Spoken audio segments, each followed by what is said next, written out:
Have you ever wondered what really built the Roman Empire? It wasn't just the generals and emperors you read about in history books. The true engine of Rome, the muscle behind its sprawling roads, magnificent temples, and unstoppable legions, was something far more hidden and far more tragic: slavery. But what if one of these slaves, considered less than human, defied his fate and rose to a position of power he was legally forbidden to hold? This is the story of how one man's spirit refused to be shackled, even when his body was. Imagine the 1st century BC.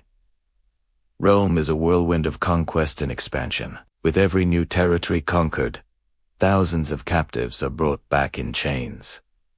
These aren't just laborers. They are the gears of the Roman war machine. Slaves followed the legions on campaign, carrying the heavy packs of the soldiers, tending to the pack animals, and setting up the fortified camps each night. They were the invisible support staff, enduring the same harsh conditions as the soldiers, but with none of the glory and all of the degradation. They dug the trenches, cooked the meals, and cleared the battlefields of the dead. Their lives were expendable, a mere resource to be used and discarded. Our story begins with a young man named Lucius. He wasn't born a slave. It was a Celt captured as a boy when his village was razed by a Roman legion. He lost everything in a single day: his family, his freedom, his name. Thrown into the chaos of a Roman military camp, he was given a new Latin name and a new identity: a piece of property. His early years were brutal. He learned to survive on scraps, to endure beatings, and to suppress any flicker of defiance. His world was one of toil and fear, serving the very soldiers who had destroyed his home. But Lucius was different. While others sank into despair, he watched. He observed. He saw how the legionaries trained, how the centurions commanded, how the engineers built bridges and siege engines with incredible speed and precision. He didn't just see masters and slaves. He saw strategy, discipline, and power. He began to learn, not through formal training, but through sharp, desperate observation. He learned the commands, the formations, the weaknesses in a defensive line. The military camp, his prison, became his unlikely classroom. He learned to speak Latin fluently, not the broken Latin of the other slaves, but the crisp, authoritative Latin of the officers. His first break came not through rebellion, but through intelligence. During a campaign in Gaul, his legion was facing a local chieftain who used the dense forests to stage relentless ambushes. The Roman commanders were baffled, losing men every day. Lucius, remembering the tactics of his own people, understood the forest in a way the Romans couldn't. He noticed patterns in the bird's flight, subtle signs in the undergrowth that hinted at hidden paths. Risking a severe punishment for speaking out of turn, he approached a junior officer, a decurion named Marcus, and explained what he saw. Marcus, as a pragmatic man, more interested in results than in Roman snobbery. He was skeptical, but the legion's situation was desperate. He decided to take a chance on the slave's insight. He listened to Lucius's advice, leading a small patrol along a route. Lucius suggested. The patrol successfully ambushed the ambushes, a turning point in the small, brutal local conflict. Marcus was praised for his success, but he didn't forget the slave who made it possible. He saw something in Lucius, a military mind trapped in a slave's body. This was the beginning of an unlikely and dangerous alliance. Marcus began to use Lucius, not as a servant, but as an unofficial advisor.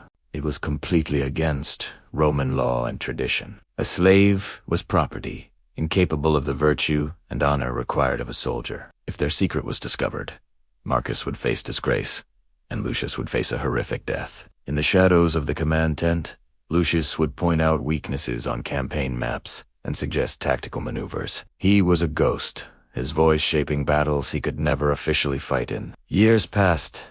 Lucius grew from a boy into a man. Through his guidance, Marcus rose through the ranks, gaining a reputation as a shrewd and successful officer. With his growing influence, Marcus took a monumental risk. He granted Lucius his freedom, making him a freedman. But this was only a partial victory. As a freedman, Lucius could be a citizen, but he was still barred from serving in the legions, let alone commanding. The stigma of his past clung to him like a shadow. The true test came during a massive rebellion. A charismatic Gallic leader united several tribes and launched a devastating surprise attack, pinning Marcus's legion against a river. The situation was catastrophic. The legion's commander, the legate, was killed in the first assault, and the senior officers were in disarray. Panic began to spread through the ranks. The legion was on the verge of collapse, facing complete annihilation. In the midst of the chaos, Marcus was wounded, unmatched. As he lay bleeding, he looked at Lucius. There was no time for rules or prejudice.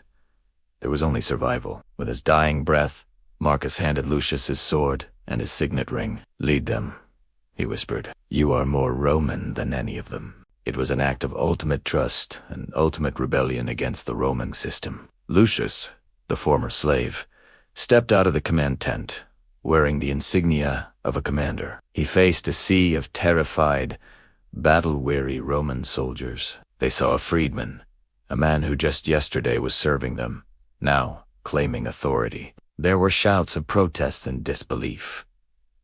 But then Lucius spoke. His voice, honed by years of observing Roman commanders, rang out with an authority that stunned them into silence.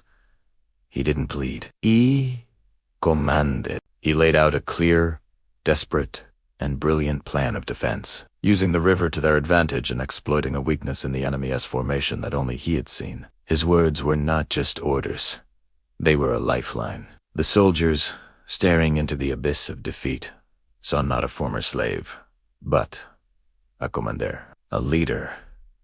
They saw their only hope. The centurions, grizzled veterans who valued competence over pedigree, were the first to act. They roared their approval and moved to enforce his commands. The legion, which had been moments from breaking, reformed with renewed discipline. What followed was a masterclass in defensive warfare. Lucius directed the defense with a calm and precision that seemed impossible. He anticipated the enemy's moves, reinforced weak points before they could be broken, and launched a daring counterattack at the perfect moment.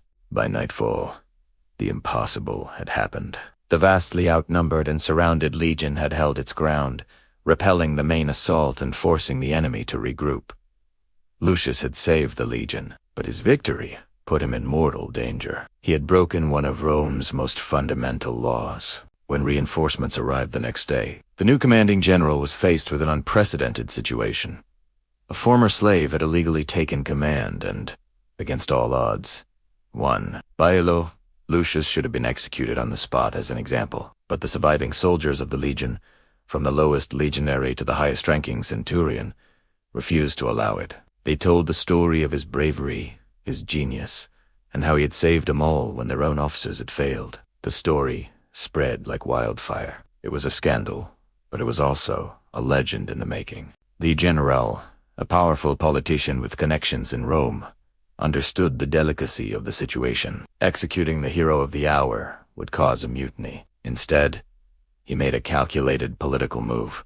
The official report sent back to the Senate in Rome was a masterpiece of creative storytelling. It praised the heroic last stand of the fallen officers, and mentioned, almost as an afterthought, the extraordinary assistance of a loyal Gallic auxiliary, carefully omitting Lucius's status as a former slave. Lucius was quietly granted full Roman citizenship under a new name and was officially recruited as a junior officer, his past wiped clean from the official record. Lucius' story is a testament to the idea that ability and spirit are not defined by birth or status. He was a slave who became a savior, a piece of property who proved to be a priceless leader. His journey fought in the shadows of the Roman war machine reminds us that empires are not just built on stone and steel, but on the untold stories of the millions who lived, worked, and fought within them, often against impossible odds. Thank you so much for watching. If you found this story as fascinating as I did, please hit that like button